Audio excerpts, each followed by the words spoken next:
اعوذ باللہ من الشیطان الرجیم بسم اللہ الرحمن الرحیم قال الم اقل لک انک لن تستطیع معی صبرا۔ الحمدللہ آج ہم نے 16واں پارہ اور چند آیات 17ویں پارے کی تلاوت سنی۔ 16ویں پارے کے آغاز میں اللہ عز و جل نے جناب سیدنا موسیٰ علیہ السلام اور جناب سیدنا خضر علیہ السلام ان کا بڑا ہی سبق آموز واقعہ اس کا تذکرہ ہو رہا ہے کہ ایک مرتبہ جناب موسیٰ علیہ السلام نے، بخاری شریف کی حدیث ہے، بنی اسرائیل کے سرداروں میں وعد و نصیحت کر رہے تھے۔ ایک آدمی آتا ہے، سوال کرتا ہے کہ اے موسیٰ علیہ السلام، کیا روئے زمین پر آپ سے زیادہ علم والا بھی کوئی موجود ہے؟ آپ نے فرمایا کہ میں چونکہ اللہ کا پیغمبر ہوں، لہذا آپ نے فرما دیا کہ نہیں۔ تو فَأَوْحَى اللَّهُ عَزَّ وَجَلَّ إِلَى مُوسَىٰ، اللہ عز و جل نے جناب سیدنا موسیٰ علیہ السلام کی طرف وحی کی کہ آپ، میرا ایک بندہ ہے خضر، آپ اس کے پاس جائیے۔ اور امام بخاری رحمہ اللہ نے اس حدیث مبارکہ پہ جو بات باندھا ہے کہ علم کے حصول کے لیے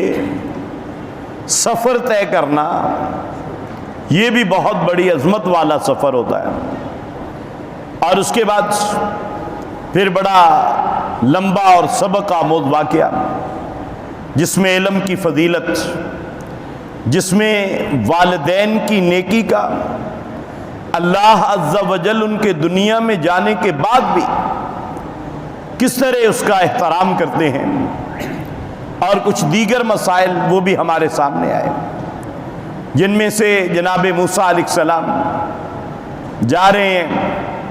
سفر میں کشتی کو توڑ دیا، اس کو داغدار بنا دیا کشتی کو۔ اب جناب موسیٰ علیہ السلام بڑے پریشان ہوئے کہ یہ نئی کشتی ہے اور اسے توڑ دیا گیا، اور پھر یہ بچے بھی مسکین ہیں جن کی یہ کشتی ہے،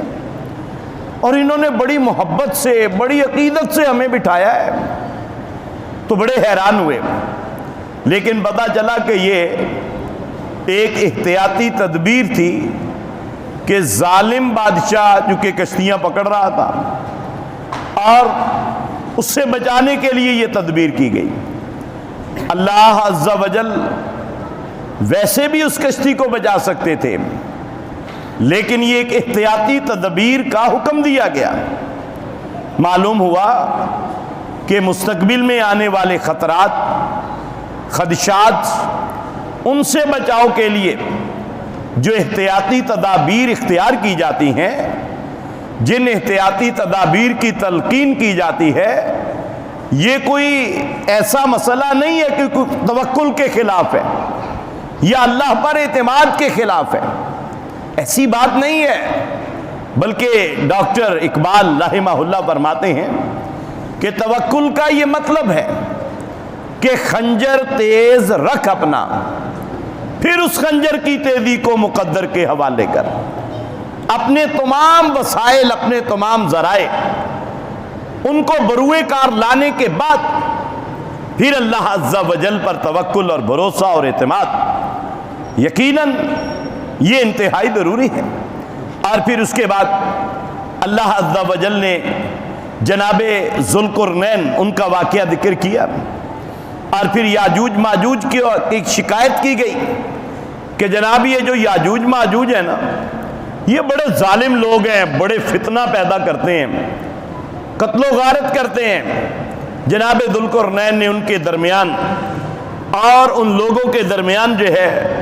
ایک دیوار بنا دی۔ وہ دیوار قائم ہے۔ آج بڑے بڑے ماہرین دنیا ساری کا چکر لگانے والے اگر ان کو نظر نہیں بھی آتی، چونکہ قرآن نے کہا ہے کہ وہ دیوار ہے اور حدیث مبارکہ نے کہا ہے کہ اس کے پیچھے یاجوج ماجوج ہیں اور وہ اسے توڑنے کی کوشش میں ہیں، اور آپ صلی اللہ علیہ وسلم نے فرمایا کہ اتنا سوراخ جو ہے اس میں سے ہو چکا ہے، اور جب اللہ چاہیں گے وہ دیوار ریزہ ریزہ ہو جائے گی، یاجوج ماجوج زمین پہ آئیں گے اور زمین پر جو ہے وہ فتنہ، فساد، تباہی، قتل و غارت پھیلا دیں گے۔ ایک لمبا واقعہ ہے، اور اس کے بعد اللہ عز و جل نے سیدہ مریم علیہ السلام ان کا واقعہ بڑی تفصیل کے ساتھ بڑے ہی دل نشیں انداز میں اس پارے کے اندر جو ہے وہ ذکر کیا ہے، کس طرح اللہ پاک نے آپ پہ انعامات کیے، کس طرح آپ کے ہاں جناب سیدنا عیسیٰ علیہ السلام کی ولادت ہوئی، لوگوں نے الزامات کی بارش کر دی، لیکن آپ نے ایک ہی بات کی، فَأَشَارَتْ إِلَيْهِ قَالُوا كَيْفَ نُكَلِّمُ مَنْ كَانَ فِي الْمَهْدِ صَبِيًّا۔ انہوں نے کہا مجھے نہیں پتا، اسی بچے سے پوچھ لو۔ اب اس بچے نے کیا کہا؟ وہ بچہ کہتا ہے انی عبداللہ، میں اللہ کا بندہ ہوں، یعنی جناب عیسیٰ علیہ السلام بغیر باپ کے پیدا ہوئے، لیکن اللہ کے بیٹے نہیں، اللہ عز و جل کے بندے ہیں۔ اور اللہ پاک نے فرمایا انہوں نے کہ مجھے کتاب دی ہے، مجھے اللہ پاک نے نبی بنا دیا، مجھے بابرکت بنا دیا جہاں بھی میں رہوں،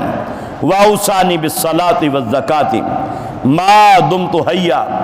اور اللہ پاک نے مجھے حکم دیا ہے کہ میں نماز بھی ادا کروں اور میں زکوٰۃ بھی ادا کروں جب تک زندہ رہوں، یعنی موت کے آخری لمحے تک۔ یہ ہر مومن مسلمان آدمی پر بھی جو ہے وہ لازمی ہے۔ اور اس کے بعد اللہ پاک نے پل صراط کا تذکرہ بھی، شرک کی جو ہے وہ نحوست اور اس کا تذکرہ بھی، اور اسی طرح اللہ کے ذکر سے اعراض اور اس کا گناہ، اور اللہ عز و جل کا عرش پہ مستوی ہونا، اور اسی طرح پھر جناب سیدنا موسیٰ علیہ السلام کا واقعہ بڑی تفصیل کے ساتھ اللہ پاک نے کس طرح اللہ پاک نے ان کو نبوت دی، کس طرح جو ہے وہ انہوں نے پھر دین کی دعوت اور تبلیغ کی، اور پھر اسی طرح جناب سیدنا آدم علیہ السلام کا واقعہ کہ کس طرح جناب سیدنا آدم علیہ السلام کو جنت سے شیطان نے بہکا کے نکالا، اور پھر اللہ پاک نے ان کی توبہ کو قبول کیا۔ اللہ عز و جل سے دعا ہے اللہ پاک ہمیں قرآن و سنت کے مطابق اپنی زندگیاں گزارنے کی توفیق عطا فرمائے۔ جیسا کہ آپ احباب جانتے ہیں، ہمارے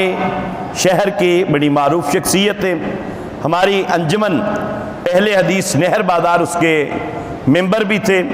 نمرہ مسجد کے بھی انتظامیہ میں شامل تھے، اور دوسری مساجد کے ساتھ بھی ان کا بڑا دلی لگاؤ تھا، قاضی محمد آصف، وہ ان کی وفات ہو گئی ہے۔ ابھی انشاءاللہ 10:30 بجے ان کی نماز جنازہ ہے، نماز جنازہ میں بھی انشاءاللہ شرکت کرنی ہے، تو اسی لیے درس بھی تھوڑا سا مختصر اور وطر بھی آج احباب آپ اپنی اپنی جو ہے وہ ادا کر لیں، تاکہ بر وقت جو ہے نماز جنازہ میں شامل ہوا جا سکے۔ اللہ پاک مرحوم کی تمام حسنات کو قبول فرمائے، اللہ پاک ان کی سیئات جو ہے ان سے درگزر فرمائے، اللہ عز و جل لاحقین کو صبر جمیل عطا فرمائے۔